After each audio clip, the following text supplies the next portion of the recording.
अस्सलाम वालेकुम एवरीवन। दोस्तों, क्या आपके साथ कभी ऐसा हुआ कि आपकी मुलाकात कभी किसी ऐसे शख्स से हुई हो कि जिससे मिल के आपको लगे कि वाह यार क्या शख्सियत है, उसकी बात करने का अंदाज ऐसा हो, उसके अल्फाजों को चुनाव ऐसा हो, उसकी पर्सनैलिटी की वाइब ऐसी हो कि वो मुलाकात आपके दिलो दिमाग में घर कर जाए, उसकी इफेक्टिव कम्युनिकेशन से आप इस कदर मुतासिर हो कि उससे मुलाकात के बाद आपका फिर दिल चाहे कि यार उससे दोबारा मिलना चाहिए। या कभी आपके साथ ऐसा हो कि आप किसी फैमिली गैदरिंग में बैठे हो या किसी बिजनेस मीटिंग का हिस्सा हो और आपके माइंड के अंदर कोई ऐसा पॉइंट आता है जो कि आपको लगता है कि मुझे इस मीटिंग में रखना चाहिए, मगर दिल में कहीं ना कहीं डर ये रहता है कि यार बोलूं कोई गलती ना कर जाऊं, या मेरा मजाक ना बन जाए, या अच्छी बात बोलते बोलते बुरी बात ना बोल जाऊं, कोई मिसअंडरस्टैंडिंग क्रिएट ना हो जाए या कोई कॉन्फ्लिक्ट ना बन जाए। अब ऐसा होता है लेक ऑफ इफेक्टिव कम्युनिकेशन की वजह से कि आप बोलना कुछ चाह रहे हैं मगर बोल कुछ बैठे हैं। और ये बात तो फैक्ट है कि हमारी पर्सनल और प्रोफेशनल लाइफ के अंदर पैदा होने वाली मिसअंडरस्टैंडिंग और कॉन्फ्लिक्ट की एक बहुत बड़ी वजह लेक ऑफ इफेक्टिव कम्युनिकेशन है, बट नॉट एनीमोर। क्योंकि आज की इस वीडियो में मैं आपसे ऐसी 10 गेम चेंजिंग टिप्स शेयर करूंगा कि जिनको इंप्लीमेंट करके आप अपनी लाइफ के अंदर अपनी कम्युनिकेशन स्किल्स को बहुत ज्यादा इंप्रूव कर सकते हैं। ये बात मैं इतने कॉन्फिडेंस के साथ इस वजह से कह पा रहा हूँ कि इन्हीं कम्युनिकेशन स्किल्स के ऊपर वर्क करके मैंने अपने 10 साल के करियर के अंदर बहुत कुछ अचीव किया है।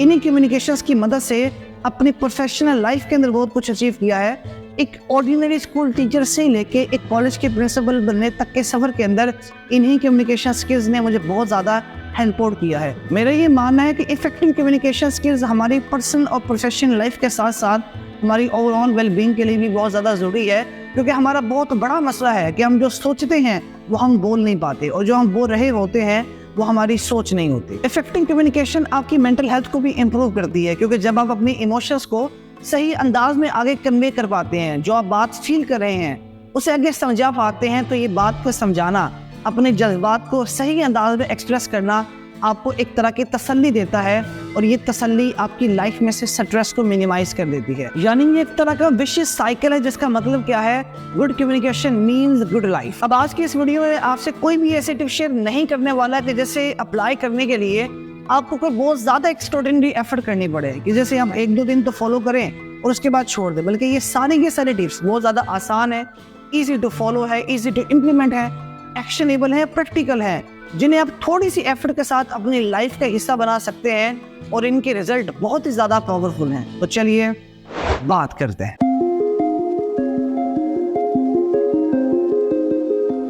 नॉर्मली ये समझा जाता है कि अच्छी कम्युनिकेशन अच्छा बोलने से शुरू होती है, बट हकीकत के अंदर अच्छी कम्युनिकेशन अच्छा सुनने से शुरू होती है। So tip number 1 is be an active listener. याद रखिए, आप अच्छे स्पीकर तब तक नहीं बन सकते जब तक आप अच्छे लिसनर नहीं हैं। एक कन्वर्सेशन के अंदर अगर बोलने की अहमियत 40% है तो सुनने की अहमियत 60% है। अब एक्टिव लिसनिंग से मुराद सिर्फ ये नहीं कि हमने बोलने वाले की आवाज़ को अपने कानों में दाखिल होने की इजाज़त देनी है, क्योंकि वैसे तो बहुत सी अनचाही आवाज़ें हम चाहें या ना चाहें हमारे कानों में आती ही रहती हैं, मगर वो हेयरिंग कहलाती है, वो लिसनिंग नहीं कहलाती। एक्टिव लिसनिंग से मुराद ये है कि आपने बोलने वाले की बात को न सिर्फ सुनना है बल्कि उसे समझने की कोशिश करनी है, उसका क्या स्टैंड है उसको समझने की कोशिश करनी है, उसका उस बात के पीछे पर्सपेक्टिव क्या है उस पर्सपेक्टिव को समझने की कोशिश करनी। एक्टिव लिसनिंग सुनने के अंदर तो एक सादा सी बात लगती है, लेकिन अगर आपने इस स्किल को पॉलिश कर लिया तो इस स्किल की वजह से आपकी पर्सनल और प्रोफेशनल लाइफ दोनों के अंदर ड्रास्टिकल इंप्रूवमेंट आ सकते हैं। क्योंकि नॉर्मली होता यही है कि इन कोर्स ऑफ कन्वर्सेशन जब दो लोग आपस में बात कर रहे होते हैं, एक बोलता है दूसरा सुनता है। सुनने वाला बात को इस वजह से नहीं सुन रहा होता कि वो पहले की बात को समझना चाहता है, बल्कि वो इस वजह से सुन रहा होता है कि वो उसका जवाब क्या दे। याद रखें, बातचीत के दौरान एक्टिव लिसनिंग आपको आपके स्पीकर के साथ ज़्यादा कनेक्ट करती है, आप दोनों में ट्रस्ट ज़्यादा बिल्डअप हो पाता है। एक्टिव लिसनिंग की हैबिट आपको एक अच्छा दोस्त बना देती है, आपको एक अच्छा पार्टनर बना देती है, आपको एक अच्छा लीडर बना देती है, क्योंकि आज के दौर के अंदर बोलने के लिए हर कोई तैयार है मगर सुनने के लिए कोई तैयार नहीं। कम्युनिकेशन के दौरान एक्टिव लिसनिंग ये शो करती है कि आप बोलने वाले की बात में इंटरेस्टेड है, आप उसकी बात को रिस्पेक्ट करते हैं, उसके टाइम को रिस्पेक्ट करते हैं, उसकी परसेप्शन को वैल्यू देते हैं, और इसी वजह से आप उसकी बात को बड़ी तवज्जो से सुन रहे हैं। इस वजह से बातचीत में एक्टिव लिसनिंग के दौरान कोशिश करें कि अपने मोबाइल को साइड पे रख दें, बोलने वाले की बात को इंटरप्ट ना करें बल्कि उसको एक दफा अपनी पूरी बात कह लेने दें। एक्टिव लिसनिंग के दौरान उसके चेहरे की तरफ देखें, उसके फेशियल एक्सप्रेशन को पढ़ने की कोशिश करें, वो उस बात को किस नुक्ते नज़र से कह रहा है उस नुक्ते नज़र को समझने की कोशिश करें। कुछ वक्फों के बाद उसकी बात को वैलिडेट करते रहें, कभी कभार का लफ्ज़ इस्तेमाल करते रहें, कभी कभार मैं तुम्हारी बात समझ गया, जैसा जुमला इस्तेमाल करते रहे, या अच्छा अच्छा ठीक है। इस तरह के अल्फाजों का इस्तेमाल कुछ वक्फों के बाद करते रहे ताकि बोलने वाले को इस बात का आइडिया रहे कि आप उसकी बात में इंटरेस्टेड हैं और आप बड़ी अटेंटिवली उसकी बात को सुन रहे हैं। ज़ीनो ऑफ सीडियम ने बोला था, we have 2 ears and 1 mouth so that we can listen more and speak less। Tip number 2, say without saying। बिना कहे सब कुछ कह जाना एक बहुत बड़ी आर्ट है। आपने एनिमल मूवी के अंदर बॉबी देओल के कैरेक्टर को देखा कि किस तरह पूरी मूवी के अंदर उन्होंने एक वर्ड भी नहीं बोला, मगर इसके बावजूद उनकी प्रेजेंस कमाल की रही। अपनी नॉन वर्बल कम्युनिकेशन की बेस के ऊपर उन्होंने ऐसी परफॉर्मेंस दी कि उन्होंने सबको हैरान कर दिया। साइकोलॉजी भी यही कहती है कि जब आप किसी शख्स से मिलते हैं तो पहले 7 सेकंड के अंदर वो शख्स डिसाइड कर लेता है कि उसके माइंड के अंदर आपका क्या इंप्रेशन होने वाला है। अब हालांकि सोचने वाली बात यह है कि 7 सेकंड के अंदर आप क्या बोलेंगे, मगर फैक्ट यह है कि हम नॉन वर्बल वे के अंदर अपने बोलने से पहले बहुत कुछ कन्वे कर देते हैं। आप कैसे बात कर रहे हैं, आपकी बॉडी लैंग्वेज क्या है, आपका पोस्चर क्या है, आपके फेशियल एक्सप्रेशन क्या है, ये बहुत कुछ कह जाते हैं आपके बारे में। याद रखिए, हर शख्स की पर्सनैलिटी की एक एनर्जी होती है, एक वाइब होती है, और वो वाइब ही दूसरे लोगों को आपकी तरफ अट्रैक्ट करती है। आपने कभी रणवीर सिंह को एक्ट करते हुए देखा तो आप ये रियलाइज करेंगे कि his personality is so much filled with confidence and energy. उसका स्टेज पे चढ़ने का अंदाज, उसका बात करने का अंदाज, उसका नाचने का अंदाज, उसकी वाइब ऐसी है कि वो लोगों को अपनी तरफ अट्रैक्ट करती है। अब आपकी वाइब को मजीद अट्रैक्टिव बनाने के लिए आपसे ऐसी 5 टिप्स शेयर करने जा रहा हूँ कि जिससे आपकी नॉन वर्बल कम्युनिकेशन भी बहुत ज़्यादा इंप्रूव होगी।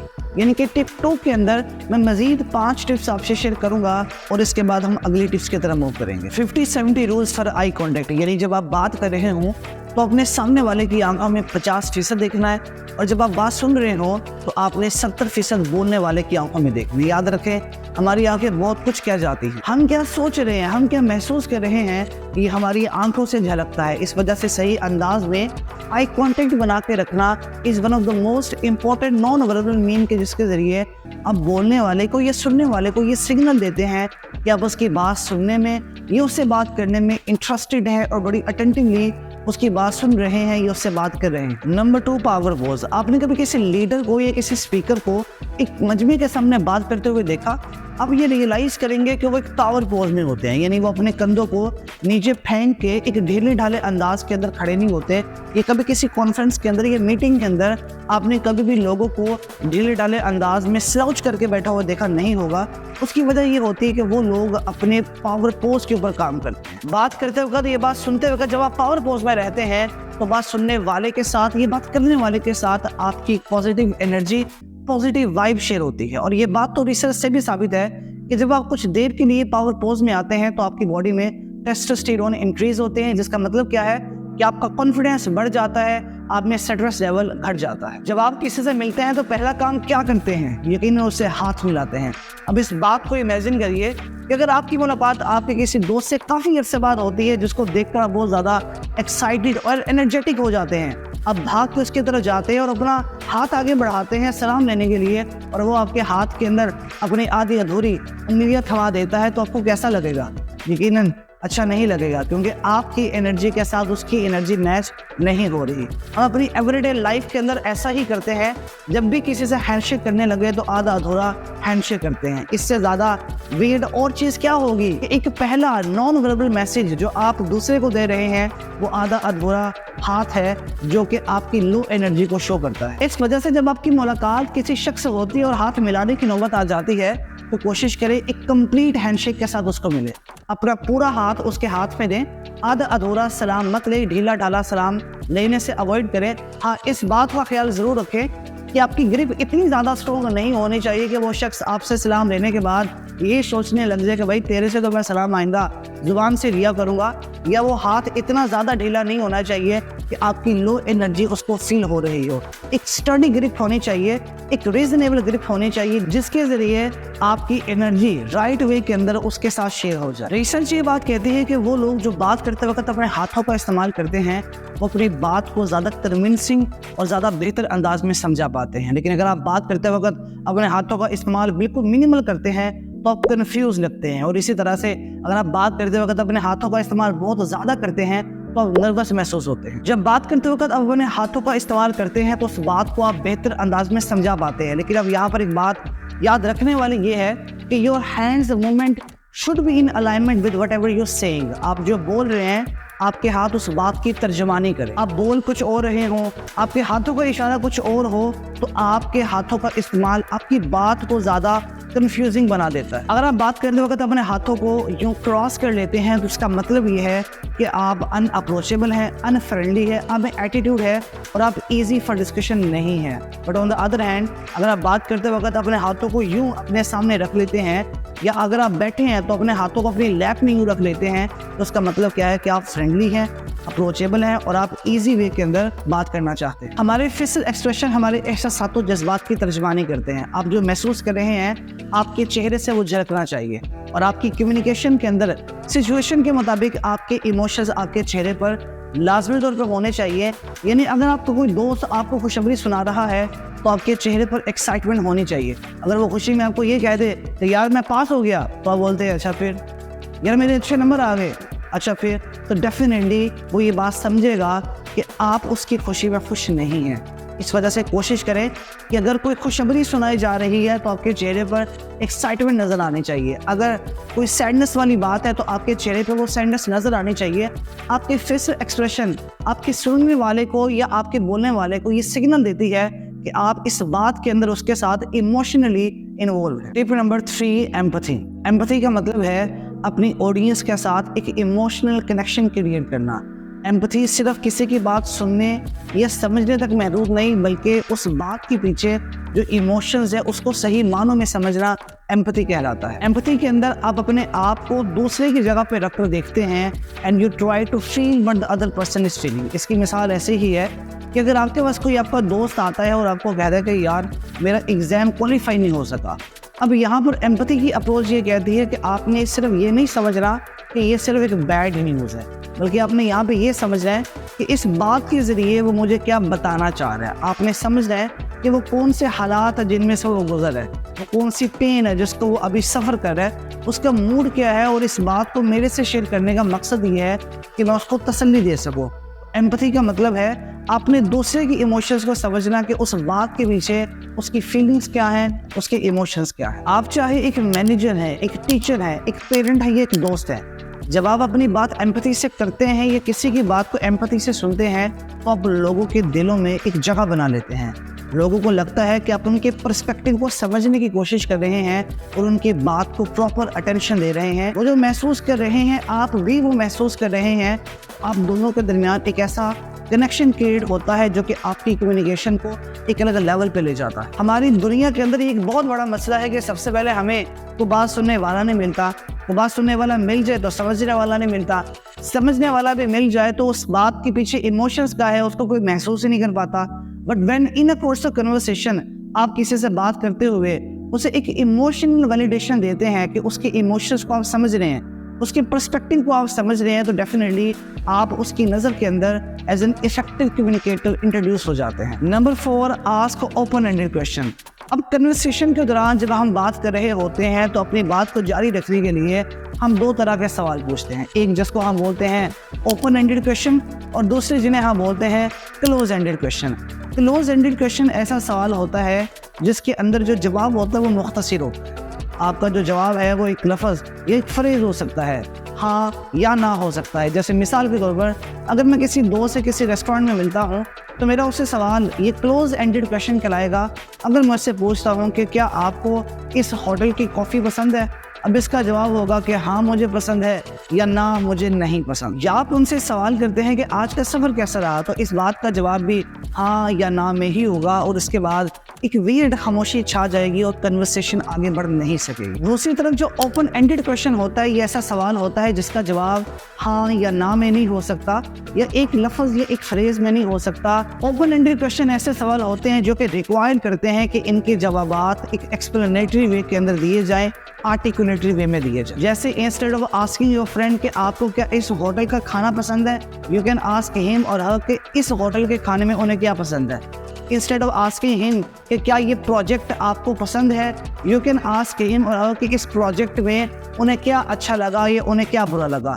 जो ओपन एंडेड क्वेश्चंस होते हैं ये दूसरे शख्स को अपनी थॉट, इमोशंस और अपनी अंडरस्टैंडिंग को एक बेहतर अंदाज में आपके साथ बांटने पर मजबूर कर देते हैं कि जिसके ज़रिए आपकी कन्वर्सेशन ज़्यादा इंगेजिंग हो जाती है और एक्सटेंडेड फॉर्म में चलती है। अब अपनी बातचीत को ओपन एंडेड क्वेश्चन के साथ लेके चलने के 3 फायदे हैं। Number 1, deep understanding. अब दोनों में जितनी ज़्यादा बात होगी उतनी ज़्यादा अंडरस्टैंडिंग डीप होगी। Number 2, emotional expression.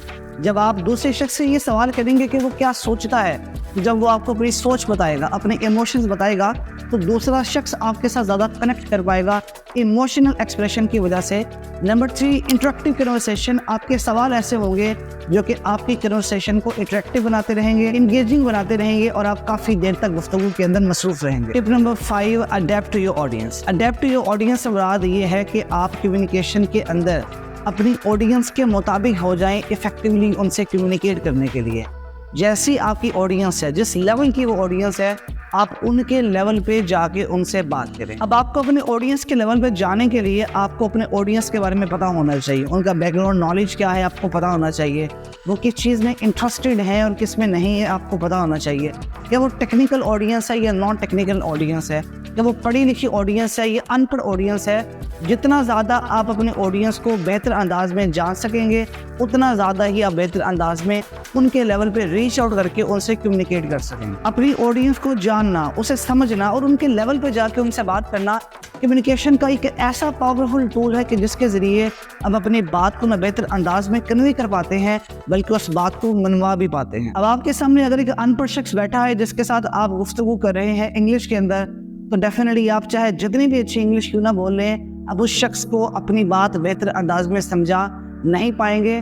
हमें अपने लेवल को एडजस्ट करना पड़ता है अपनी ऑडियंस के लेवल के मुताबिक, अगर हम उनके दिल के अंदर घर करना चाहते हैं और उनको बेहतर अंदाज में अपनी बात समझाना चाहते हैं। एक छोटी सी कहानी सुनाता हूँ इसी पॉइंट को बेहतर अंदाज में समझाने के लिए। एक माँ अपने बच्चे को लेकर बाहर मार्केट में जाती है। बच्चा रोने लग जाता है तो माँ सोचती है कि चले ये पास एक पार्क है, वहाँ पे इस बच्चे को ले जाती हूँ, बच्चा एंटरटेन हो जाएगा। अब जब वो माँ अपने बच्चे का हाथ पकड़ के उसको पार्क की तरफ लेके जाती है और उसको तसल्ली देती है कि परेशान मत हो, वो देखो राइड्स में तुम्हें राइड्स लेके देती हूँ, वो देखो आइसक्रीम तो मैं आइसक्रीम लेके देती हूँ, तुम रो मत। लेकिन बच्चा रो ही जाता है और उसकी एक ही बात होती है कि मैंने वापस जाना है, मैंने घर वापस जाना है। जब माँ अपने बच्चे को मजीद तसल्ली देने के लिए उसकी तरफ झुकती है तो देखती है कि उसके जूतों के जो लेसेस है वो तो खुले हुए हैं। अब जब नीचे बैठकर वो उसके जूतों के लेसेस को बंद करती है तो वो रियलाइज करती है कि उसके पॉइंट पर वो जो राइड्स हैं, वो जो पार्क है, वो जो वाइब्रेंट कलर्स है, वो तो उस बच्चे को नजर ही नहीं आ रहे, वो बच्चा कुछ देख ही नहीं पा रहा, तो वो मेरी बात को कैसे समझेगा। तो अब वो माँ क्या करती है, वो उस बच्चे को पकड़ती है और उसे पकड़कर अपने लेवल पे ले आती है और उसको देखती है कि वो देखो सामने राइड्स। अब माँ ये कहती है कि चलाओ घर चले, लेकिन बच्चा कहता है कि नहीं, मैंने अभी तो झूलों की तरफ जाना है और राइड्स की तरफ ही जाना है। अब जब माँ उस बच्चे को अपने लेवल पे लेके आई और जो बात उसको समझाना चाह रही थी उसको उसके लेवल पे जाके समझाई, तो वो बच्चा बात पिक भी कर गया और उसकी बात का असर भी रहा। दोस्तों, हमने भी अपनी रियल लाइफ के अंदर ऐसा ही करना है कि जब भी हम किसी से बात करने लगे, हमने उसके लेवल पे जाना है और उसके मुताबिक वो बात करनी है ताकि वो बात बेहतर अंदाज में समझ सके। इंग्लिश में कोटेशन है, did think like a wise man but communicate in the language of the people. Tip number 6 is tone and voice modulation. आपने कभी अमिताभ बच्चन को डायलॉग्स डिलीवर करते हुए देखा कि किस तरह वो एक पावरफुल वे के अंदर अपने तमाम तर इमोशंस को एक्सप्रेस करते हैं। या भाई शाहरुख खान को बोलते हुए देखा कि किस तरह एक राइट टाइमिंग के साथ और एक बेहतरीन पॉज के साथ वो अपनी बात को कह जाता है कि वो दिल पे असर कर जाती है। दोस्तों, आपकी कम्युनिकेशन के अंदर आपकी टोन और आपकी वॉइस बहुत ज़्यादा इम्पैक्ट रखती है। इस वजह से आपसे 3 ऐसी टिप्स शेयर करने जा रहा हूँ कि जिनका इस्तेमाल करते हुए आप अपनी वॉइस और टोन को ज़्यादा बेहतर कर सकते हैं। सो P1 इज़ पिच। आपकी आवाज़ की पिच यानी कि आपकी आवाज़ का उतार चढ़ाव। आप जब बोल रहे हैं आप किस लेवल पे बोल रहे हैं, कि आपकी आवाज़ बहुत ज़्यादा ऊंची है या आपकी आवाज़ बहुत ज़्यादा कम। अगर आप बहुत ज़्यादा एक्साइटेड हैं तो आपकी पिच लाउड हो जाती है, अरे यार हम मैच जीत गए, वो भी इंडिया के खिलाफ। बट अगर आप सीरियस हैं तो आपकी पिच उसी तरह नीचे आ जाती है, यार एग्जाम में फेल होकर अच्छा नहीं लग रहा। सेकंड P इज पेस, कि आप अपनी बात को जब बोलते हैं तो कितनी रफ्तार से बोलते हैं। आपके मुंह से निकलने वाले अल्फाजों की जो तादाद है वो कितनी है 1 मिनट के अंदर। क्या आप अपनी बात को बहुत ज़्यादा तेज़ी से बोल रहे हैं या आप अपनी बात को बहुत ज़्यादा आराम से बोल रहे हैं, ये आपकी पेस कहलाती है। टिपिकली कहा जाता है कि अगर आपके मुंह से 1 मिनट में 125 से 130 वर्ड निकल रहे हैं तो ये एक रीजनेबल पेस है अपनी बात को समझाने के लिए। लेकिन अगर आपकी पेस बहुत ज़्यादा स्लो है, आपके मुंह से निकलने वाले वाले अल्फाजों की रफ्तार बहुत स्लो है तो सुनने वाले आपकी बात पे ज़्यादा देर तक तवज्जो नहीं दे सकेंगे and their mind will wander out. But on the other hand अगर आप बहुत ज़्यादा तेज़ बोल रहे हैं तो डेफिनेटली वो आपकी बात को फॉलो अप नहीं कर पाएंगे, क्योंकि उनके माइंड की अंडरस्टैंडिंग कैपेसिटी और आपके बोलने की स्पीड इन दोनों में मैच नहीं हो पाएगा। अब ये भी कहा जाता है कि अगर आप किसी बात को बड़ी तेज़ी से बोल रहे हैं, जल्दी जल्दी बात कर रहे हैं, तो आप कंफ्यूज्ड हैं और आप जल्दी से बोलकर उस बात को अपनी जान छुड़वा लेना चाहते हैं। ऑन द अदर हैंड अगर आप बहुत ज़्यादा आहिस्ता बोलते हैं, बहुत ज़्यादा स्लो बोलते हैं, तो डेफिनेटली आपकी कन्वर्सेशन बहुत बोरिंग बन जाती है। और अगर आप किसी से सीरियस बात कर रहे हैं तो आपकी पिच के साथ आपकी पेस भी स्लो होगी। देखिए यार, तेरे मेरे में मसाइल हैं, आप बैठते हैं, बात करते हैं, मसाइल का हल ऐसे ही होगा। थर्ड पे इज पॉज, यानी कि रुक रुक के बोलना, अपनी बात के दरमियान एक छोटे से पॉज के साथ बोलना। अब ये बात सुनने में तो बड़ी सिंपल सी लगती है कि रुक रुक के बोलने से भी हमारी बात में ज़्यादा इम्पैक्ट आएगा, बट बिलीव करिए जितने भी एक्टर्स हैं, कॉमेडियंस हैं, ओरेटर्स हैं, स्पीकर्स हैं, वो बाकायदा तौर पे इस पॉज को प्रैक्टिस करते हैं अपनी बात के इम्पैक्ट को बढ़ाने के लिए। इन चंद क्लिप्स को देखिएगा। ऐसे में बड़ा सख्त लौटा हूँ, लेकिन यार यहाँ में पिघल गया। तो मेरे को नोट्स चाहिए थे क्योंकि नेक्स्ट डे मेरा फिजिक्स का एग्जाम था। फिजिक्स सुनते ही डर लगता है ना। Tip number 7 is humour. दोस्तों, एज ए स्पीकर मैं खुद इस बात को समझता हूँ कि जब आप किसी मजमे से मुखातिब होते हैं, खासतौर पे आपकी बात किसी सीरियस टॉपिक पे चल रही होती है, तो लोगों की अटेंशन का स्पैन बड़ा लिमिटेड सा होता है। उनके कान तो खुले होते हैं मगर उनकी तवज्जो आपकी तरफ नहीं होती।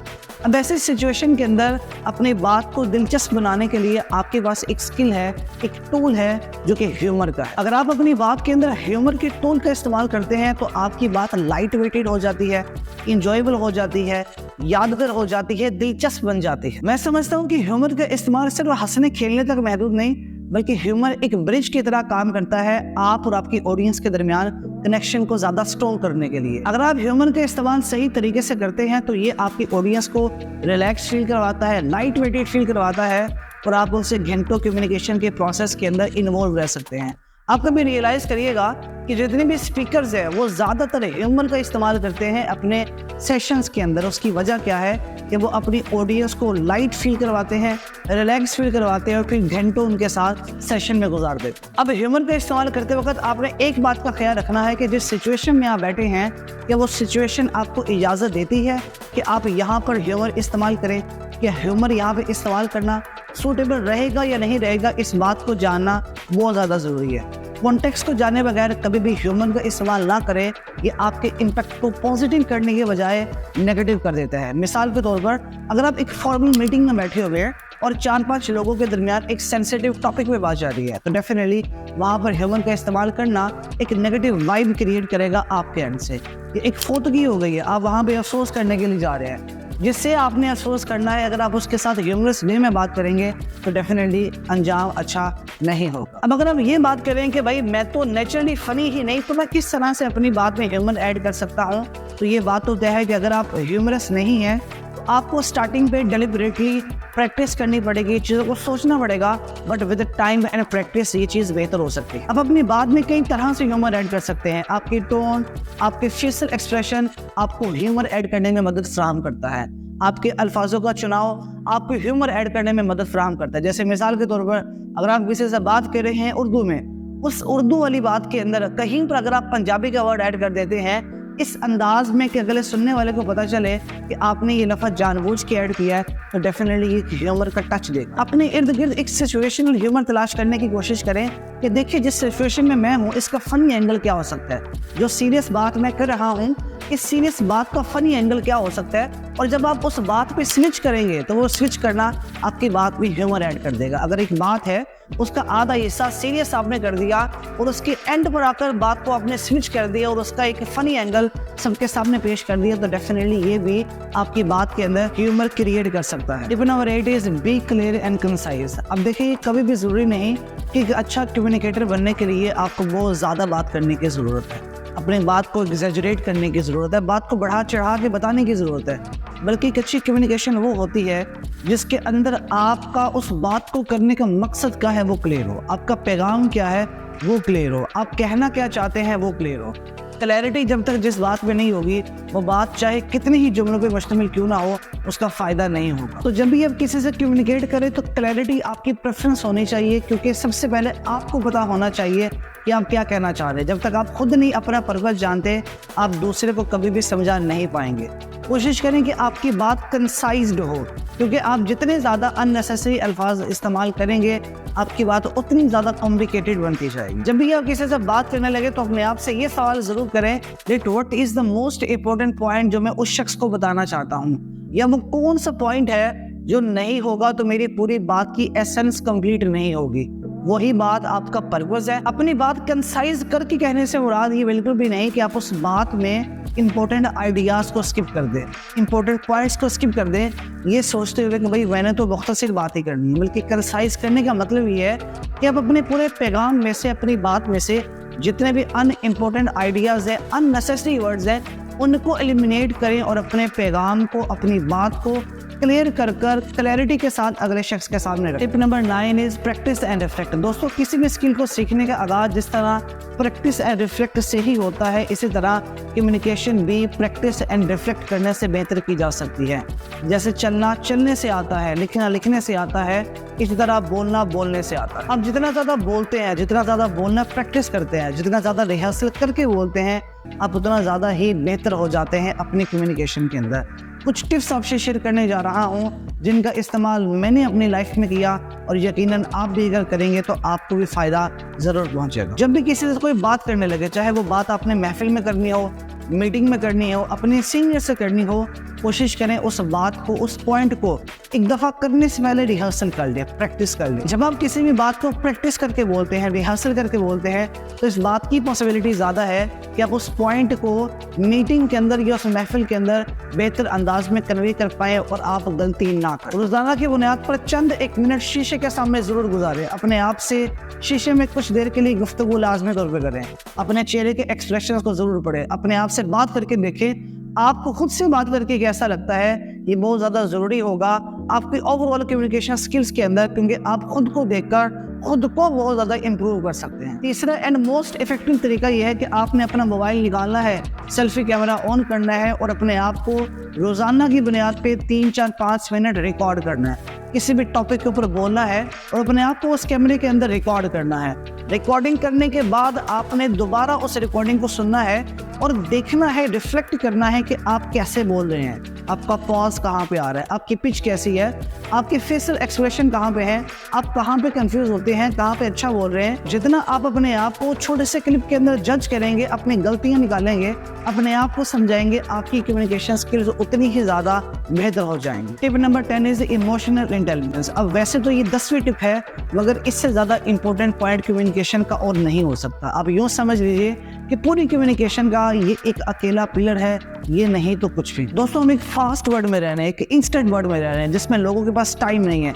एक क्लिक के ऊपर आपको डिलीवरी घर में पहुंच जाती है, एक क्लिक के ऊपर पूरी दुनिया आपके सामने आ जाती है। अब इस फास्ट पेस वर्ल्ड के अंदर लोगों को अपने इमोशंस की अवेयरनेस ही नहीं है, लोगों को अपने इमोशंस पे कंट्रोल ही नहीं है, जिसका रिजल्ट क्या निकलता है तो लोगों में पेशेंस खत्म हो जाता है, जिसकी वजह से लड़ाई होते हैं, झगड़े होते हैं, गली मोहल्लों में झगड़े, सड़कों में झगड़े, कपल्स में झगड़े, जिसकी वजह से डिवोर्सेस होते हैं।